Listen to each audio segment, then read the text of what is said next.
Oke, balik lagi ya. Nah, ini sekarang ada soal lagi, soal PK ya.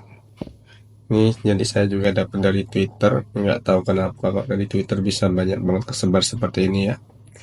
Nah, jadi yang pertama, eh, di antara pilihan berikut ini, yang merupakan faktor persekutuan dari 49 kuadrat tambah 49 dan 12 kuadrat min 2 kuadrat.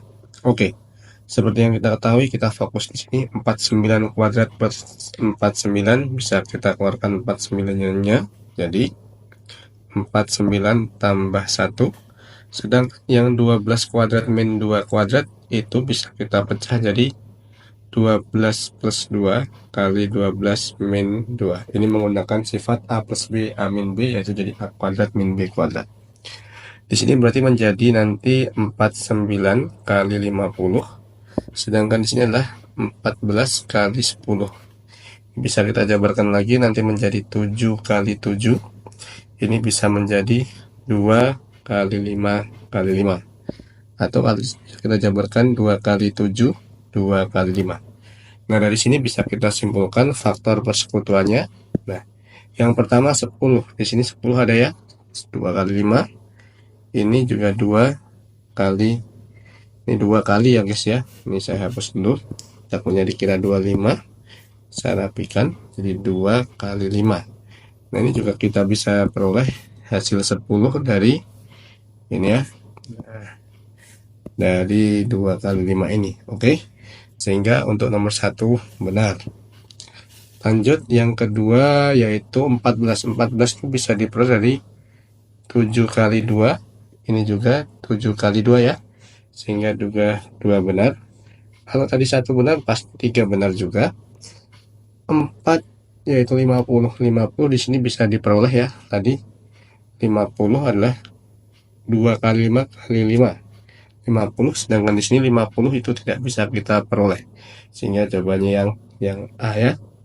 Oke, kita lanjutkan lagi. Nah, di sini segitiga ABC adalah segitiga sama sisi. Oke, kita gambar dulu segitiga ABC itu segitiga sama sisi. Oke. Semoga kelihatan ya. Nah, lalu panjang sisinya masing-masing 4, daerah segitiga ABC adalah L1. Jadi luas segitiga ABC nanti adalah L1 namanya ya. L1. Lalu titik D berada di tengah AB. Berarti kita namai dulu aja, misal penamanya A, B, C. Ini ya. D-nya di tengah-tengah, berarti kalau kita tarik garis lurus nanti di sini pasti membagi dua sama besar kan titik tengahnya ya. Ini tadi nilainya masing-masing 4, 4, 4 seperti itu. Lalu titik E berada di ruas CD, sehingga luas segitiga ABE itu namanya L2. Segitiga ABE ya, ABE itu L2, luas segitiga ABE. Berdasarkan informasi berikut, hubungan P dan Q yang benar, P-nya adalah L2 per L1. Oke, kita harus mencari nilai masing-masing. Cuman perkaranya sekarang kita nggak tahu nih, E-nya itu letaknya di mana. Pokoknya dia di sekitaran garis CD. Yang kita nggak tahu ya.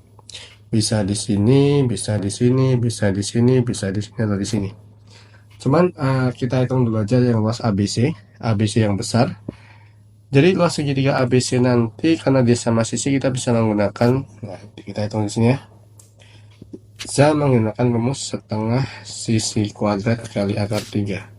Sehingga rumus adalah setengah kali 4 kuadrat kali akar 3. Nanti 16, 8 akar 3. Kita dapat di sini 8 akar 3. ABE, nah seperti kata saya tadi, kita nggak tahu nih titik E-nya di mana. Bisa ke sini, bisa nanti ke sini, bisa ke sini, dan seterusnya. Sehingga kita asumsikan saja, kita melihat batas luas terbesar dan terkecil. Terbesar ABE akan atau ACE akan sama titik E-nya di sini, sehingga menjadi segitiga AEB. Jadi luas 2 itu bisa terbesar di AEB ya, AEB di situ. Nah, ini akan sama dengan ACB tadi ya. ACB tadi berarti atau ABC adalah 8 akar 3. Atau E-nya juga bisa di sini. Jadi segitiganya nanti gini. Sampai sini ya. Berarti ketika dia di situ, berarti kan segitiganya ADB, bukan segitiga ya. Berarti nilainya adalah 0. Seperti itu. Sehingga karena P itu adalah L2 per L1. Nah, kita tulis dulu. ABE-nya bisa 0, bisa 8 akar 3. Sehingga untuk nilai P, yaitu L2 per L1 itu nilainya bisa apa? Bisa di antara ya. Nah, bisa di antara, di sini ya, tulis saya aja. Yaitu di antara nilai 0 per 8 akar 3 karena L2 per L1, atau di sini juga sama, seakan-akan 8 akar 3 per 8 akar 3. Berarti nilainya di sini adalah 0, di sini adalah 1. Berarti nilai perbandingan P-nya itu bisa antara 0 sampai 1. Kita nggak tahu di mana. Kalau kita bandingkan dengan sepertiga, pasti nilainya ada yang lebih kecil, ada yang lebih besar. Maka jawabannya yang gitu ya. Kita lanjutkan. Nah, soal ini agak kurang jelas, bisa dilihat aja. Ketika XTB YUC rumusnya ini ya, bisa dibaca, maka perbandingan P dan Q berapa? Oke, seperti yang kita masukkan, lanjut aja. U-nya, kalau kita lihat di sini U-nya adalah A ya. U-nya itu A, C-nya itu 2 kali X-nya itu 3 dikurang T. T-nya adalah 7 kali U-nya A dikurang U lagi A, tutup kurung, dikali B min Y. B-nya itu 5, Y-nya 6. Sehingga kita peroleh nilai adalah 6 kurang 7 min 1 min 2A dikali min 1. Maka nilainya adalah 2A. Nah, kalau kita perhatikan di sini ya, X, B, Y, C, T ini adalah bilangan bulat. Bilangan bulat ya guys ya. Tapi A-nya itu adalah bilangan prima. Apa itu bilangan prima? Jadi A-nya nanti bisa mulai dari 2. Kalau misalnya kita dari 2, 2 kali 2 adalah 4. Bisa 3 dan lebih besar terus. Ketika 2 aja udah lebih besar dari 3, apalagi yang positif lainnya yang prima, maka kesimpulannya pasti P akan selalu lebih besar. Maka jawabannya yang A. Oke. Selanjutnya yaitu adalah diberikan grafik fungsi fx dan gx-nya sekian dan berpotongan di dua titik berbeda. Jika KA, B dan LC, D, maka garis M melalui kedua titik itu. Jika B lebih dari D, maka nilai A sama dengan berapa? Oke, konsepnya kalau ada suatu garis yang berpotongan ya, itu disamakan aja. Jadi nilai fx akan sama dengan gx. Jadi kita jadikan 1, di sini adalah 2x kuadrat min x min 1. Ini x kuadrat min 3x plus 7. Saya bawa ke kiri semua menjadi x kuadrat plus 2x min 8 sama dengan 0. Kita faktorkan x plus 4 dan x min 2. Oke, sehingga kita dapat nilai x-nya adalah min 4 dan x-nya 2. Gitu ya. Ketika x-nya 4, saya misalkan ini adalah x1 ya. Misal x1, ketika x-nya min 4, kita bisa masukkan ke fungsi f atau g sama aja. Kalau kita masukkan ke g jadi 16, 12, 28, 35. Maka y1-nya adalah 35.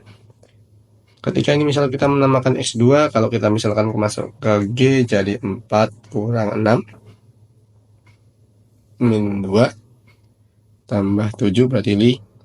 Maka Y2 nya adalah 5. Sehingga koordinatnya kita dapat adalah min 4,35 dan 2,5.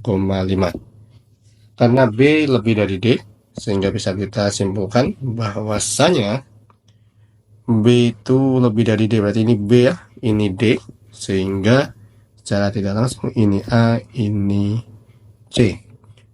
Maka nilai A-nya adalah min 4, maka jawabannya yang A. Oke. Kita lanjutkan dari jawaban yang atas tadi ya.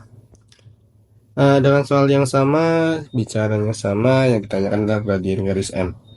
Oke, gradien itu seperti yang kita ketahui adalah rumusnya adalah delta Y per delta X atau Y1 min Y2 per X1 min X2. Ini boleh dibolak-balik, yang penting kalau atas mulai dari 2 juga bawah mulai dari 2 juga ya.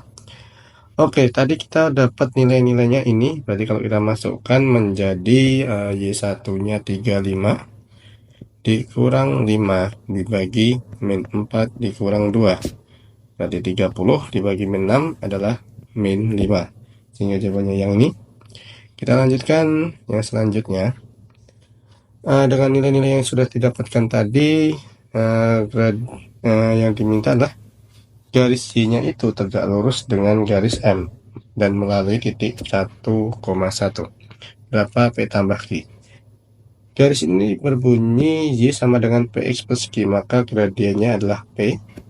Karena tegak lurus, berarti kalau tegak lurus M1 kali M2 adalah min 1. Maka gradien P nanti kalau dikali dengan gradien M tadi ya, hasilnya min 1.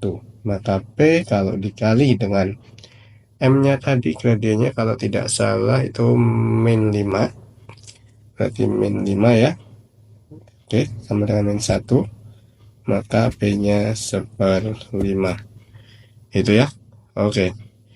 Kalau sudah ketemu P-nya 1/5, kita masukkan nilai-nilai titik yang dilalui itu ke fungsinya tadi, sehingga ketika Y sama dengan 1/5 X tambah Q dengan melewati 1,1 kita masukkan, itu menjadi 1 sama dengan 1/5 kali 1 tambah Q, maka Q-nya 4/5. Sehingga kalau kita masukkan P plus Q, jawabannya adalah berapa guys? Berarti 5/5, yaitu 1. Oke, mudah bukan? Jangan lupa like, komen, dan subscribe.